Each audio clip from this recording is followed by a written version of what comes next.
흔히 이런 얘기 들어보셨을 거예요.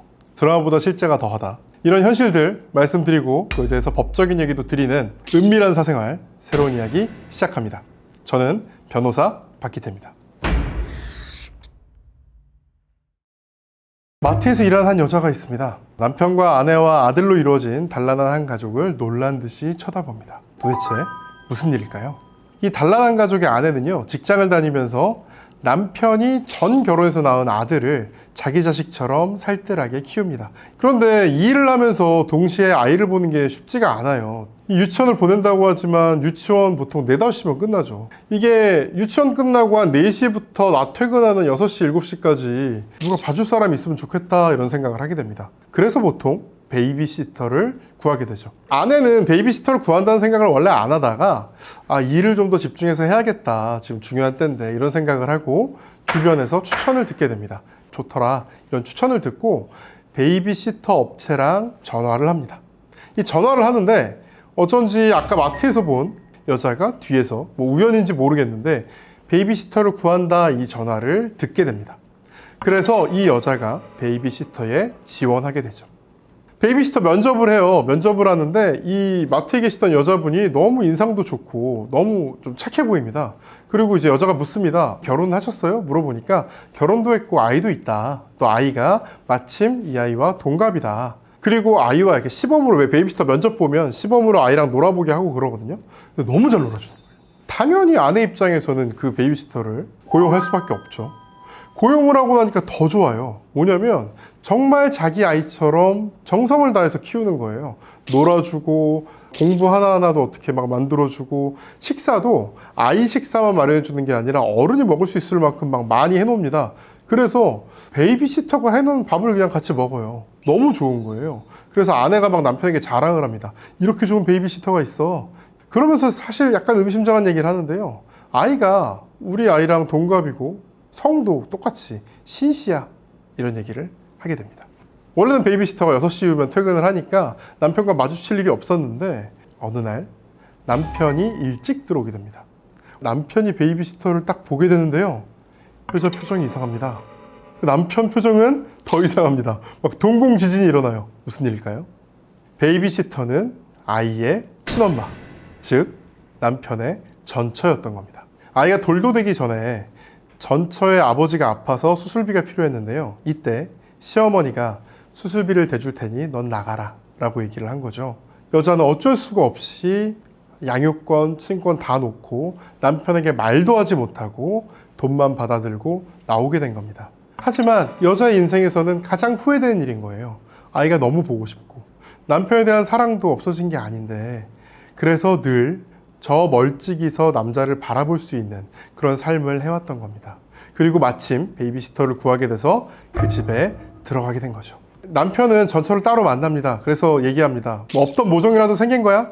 빨리 우리 인생에서 나가. 이렇게 얘기를 합니다. 하지만 여자는 얘기하죠. 내 아이잖아. 내 아이 잠깐이라도, 조금 더 클 때까지만이라도 주변에 함께 있게 해줘. 이 마음이 약한 남편은 이거를 매몰차게 뿌리치지를 못합니다. 그 사이에 아내는 임신을 합니다. 남편이 말도 못하고 우물쭈물한 사이에 임신을 하게 되고, 임신을 하다 보니까 이제 도우미가 좀 필요하잖아요. 그래서 베이비시터가 입주한 도우미가 돼버립니다. 남편 입장에서는 사실 어떻게 얘기를 해야 될지 이제 너무 와버린 거예요. 이제 와서 얘기하기에는 너무 약간 늦어서 우물쭈물하는 사이에 어떻게 하다 보니 전처와 현처와 남편이 같은 집에서 살게 돼버린 겁니다. 이제 아내가 입덧을 하고 힘들어할 때마다 전처는 굉장히 챙겨주는 척 합니다. 그러면서 율무를 먹어라, 녹두를 먹어라, 복숭아를 먹어라, 그리고 생강차를 먹어라 이러면서 그게 입덧에 좋대요 이러면서 주는데, 아실 분들은 알겠지만 이거 입덧에 절대 먹으면 안 되고 애 떨어질 수 있다고 초반에 먹으면 안 되는 음식이라고, 또 금기 음식이거든요. 이런 금기 음식만 먹이게 됩니다. 즉 아이가 태어나면 자기와 자기의 아이한테 굉장히 안 좋은 일이 생길 수 있다 이렇게 생각을 하는 거죠. 그리고 사실 남자에 대한 미련도 버리지 못한 겁니다. 그래서 새로 태어난 아이를 방해하려고 열심히 노력하게 됩니다. 아내는 이것도 모르고 나한테 잘해주는구나 이런 생각만 하게 되는 거죠. 이 전처가 하는 일은 이것뿐이 아닙니다. 아이에게 햄스터를 선물해서 쥐를 제일 무서워하는 아내가 깜짝 놀라게 만들기도 하고요. 또 아내와 아이의 사이를 이간질합니다. 어떤 애가 했을 법한 나쁜 행동들을 한 다음에 아내가 이걸 아이를 야단치려고 하고 아이는 난 절대 안 했다고 울고 이런 일들이 계속 벌어지게 되고요. 그 와중에 전처는 아이와 점점 친해집니다. 이러다 보니까 아이는 아내를 되게 싫어하게 되고 오히려 전처를 따르게 되고요. 심지어 이 전처는 남편을 불러서 셋이서 이렇게 고깃집에서 막 그냥 가족인 것처럼 밥도 먹고 막 자기 친구들을 소개시켜줘요. 그리고 그 사진을 찍어서 본인의 블로그에 우리 가족 이러고 올리기도 합니다. 이렇게까지 하면 안 걸리는 게 사실 쉽지가 않죠. 이 모습을 아내의 친구가 보게 됩니다. 어떻게 된 거야? 그리고 블로그에 가서 보니까 우리 가족이라고 사진이 찍혀 있었어. 이 여자 누군지 알아? 아내는 아니 어떻게 된 거지?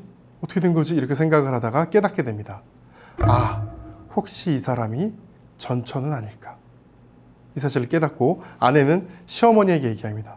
어떻게 된 거예요? 혹시 그 사람 알고 계시는 분이었어요? 라고 얘기하자 시어머니는 어쩔 수 없이 아내에게 진실을 밝힙니다. 전처였다. 아내는 너무나 놀랍니다. 너무나 당황하고 그리고 남편에게 해명을 요구하고 싶습니다. 그래서 차를 몰고 남편이 있는 곳으로 갑니다.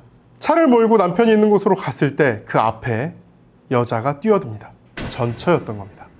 전처가 뛰어든 이유는 뭐였냐면요. 남편이 이제 진짜 정리하려고 한 거죠. 남편은 이제 진짜로 정리하려고 했는데 그 자리에서 전처는 얘기합니다. 양육권을 달라. 이제 아이를 보지 않고 사는 삶은 나는 견딜 수가 없다. 양육권을 주지 않으면 나는 차라리 죽어버리겠다. 라고 하고 길에 몸을 던졌을 때 마침 아내의 차가 그 앞에 딱 멈춰서게 된 겁니다. 아내는 전처라는 걸 이미 알아버린 상황이잖아요. 그런데 남편이 전처를 말리고 그 과정에서 말리는 과정에서 껴안기까지 하는 걸 보고 이제 완전히 마음이 떠나버립니다. 그리고 아내는 말합니다. 어떻게 그동안 날 속일 수가 있어? 그동안 좋았어? 남자를 완전히 오해하는 거죠. 남자는 얘기합니다. 아니야. 나는 이 여자한테 마음을 준 적도 없고 나는 이제 완전히 마음을 끊고 당신만 사랑하고 있었어. 이 여자가 우리 삶에 들어온 거야. 그동안 말하지 못했던 건 미안해. 아무리 얘기하지만 사실 아내는 믿기 어렵습니다. 이 과정에서 전처 혼자 묘한 미소를 짓고 있을 뿐이었습니다. 이 얘기를 듣고 사실은 저는 굉장히 소름 끼쳤어요. 전처가 소름 끼쳤어요.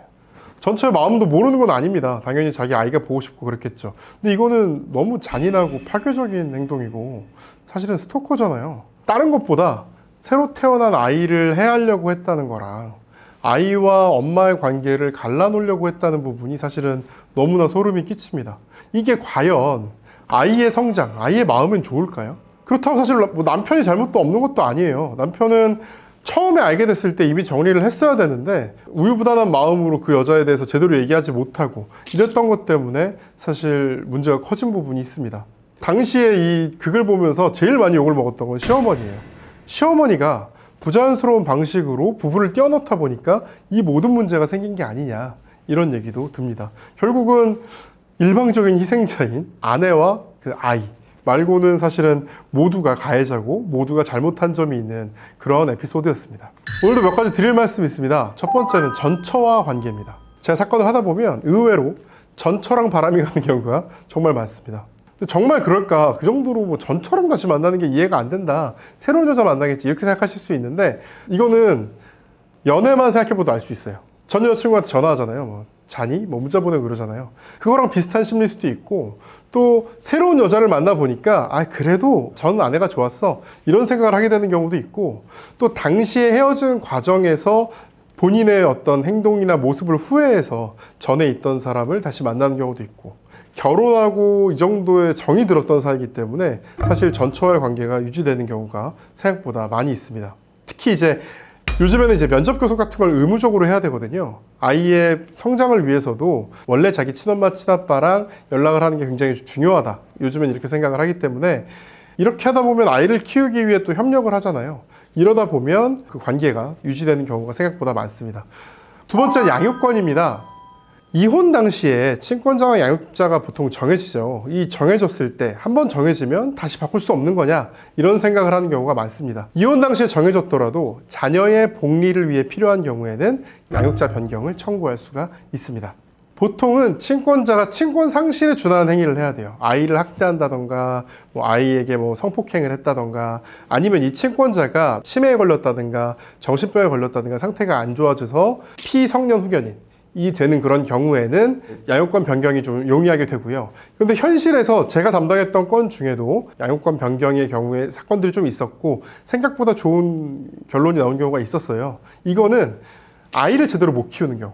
그러니까 아이를 뭐 꼭 학대하는 것까지 아니라도 아이가 필요한 정도의 교육이나 복리를 제공해주지 못한다고 판단이 되는 경우에는 양육자 변경을 인정하는 사례도 좀 있습니다. 그래서 무조건 포기하지 마시고 이 사례처럼 이런 극단적인 방법을 사용하지 마시고 본인에게 양육권이 필요하다고 생각을 하시면 양육권 변경, 양육자 변경을 청구하시는 게 제일 좋고요. 무엇보다 더 중요한 건 이혼하시는 그 당시에 후회가 없을 정도로 제대로 양육권을 정하는 것이 더 필요할 걸로 생각이 듭니다.